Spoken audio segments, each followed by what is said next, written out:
Hello everyone, this is Grandmaster Var Akobian with 1000 GM, and we're covering the games from a Hollywood GM Norm event.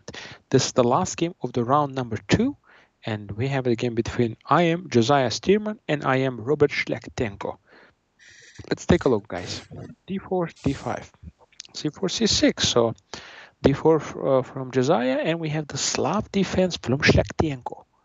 Knight F3, Knight F6, E3.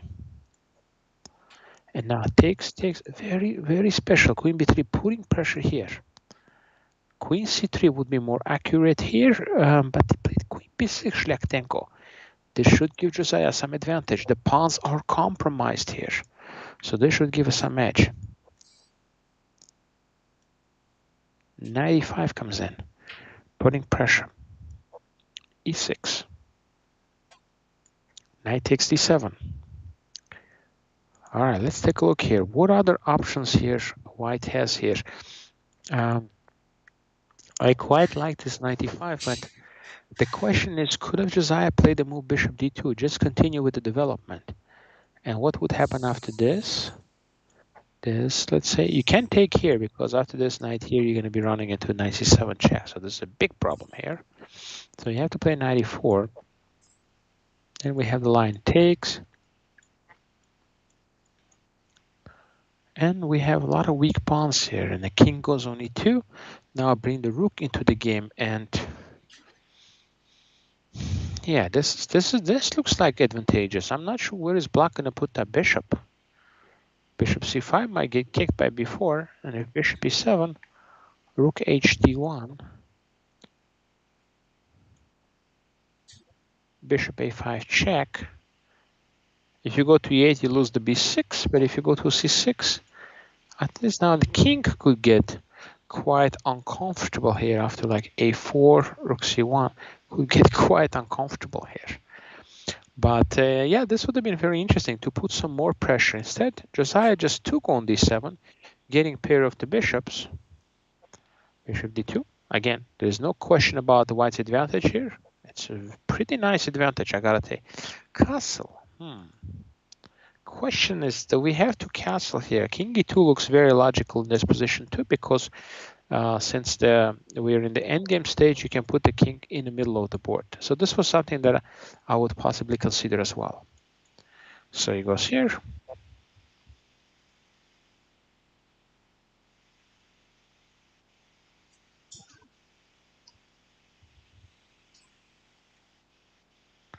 And now again, white is doing great.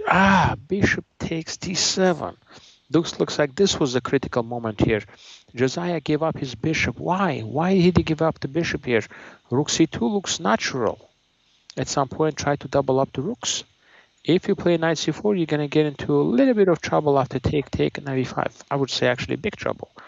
You're losing some serious materials here. And if you go here, e4 with idea e5. But that didn't happen, and bishop d7. What did he miss here? He probably thought he's winning. Bishop b4. What did he miss here? He probably thought, okay, this is fantastic. I'm going to get the rook in here and take back. This looks great. And the bishop goes on b8. Rook c3 and knight goes on c6. Knight goes on c6, putting pressure on b4.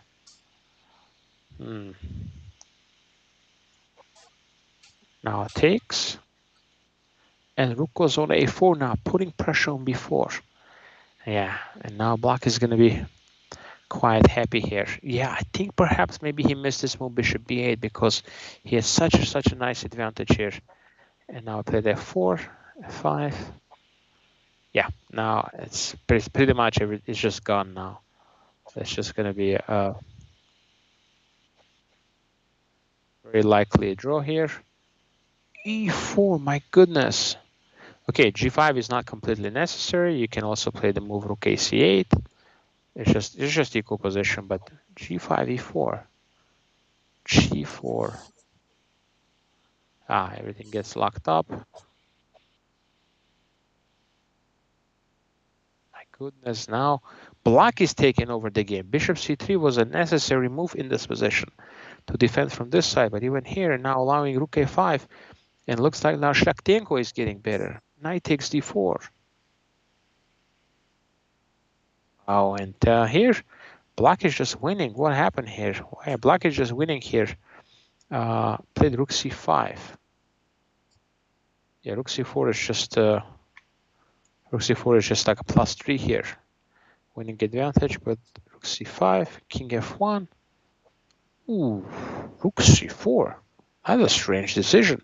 Jonathan, where does the rooks belong? On the 7th and 2nd ranks. Well, 7th and 2nd rank. So when you have a chance, you get in there. That's very strange. It didn't just go here. Yeah, this turned out pretty tough here, and I think here Josiah had to play the move b4, and this looks like his best option. Then I put a knight on b5. But again, now Black is already better here. But after king f1, they're not even in time trouble. So it was quite nice.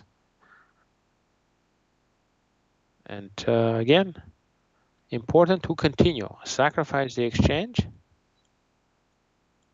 If you take the exchange, bishop c3 looks very dangerous. If you take rook d5 and now rook e6 is a nicer. This is a tough move to find. Rook d5 takes king d5, and here is king e6. I mean, okay, that's a very tough move to find. Yeah, so here, and basically everything came off the board. Black is maybe still trying to win, but it's hard. And the players just repeated it. All right, very exciting game. It looked like Josiah was almost winning out of the opening. Very nice advantage. Then it became kind of equal, and then at some point now Shlyakhtenko was winning. So it was a back and forth, and it ended in a draw at the end. Probably a fair result because both players had excellent chances.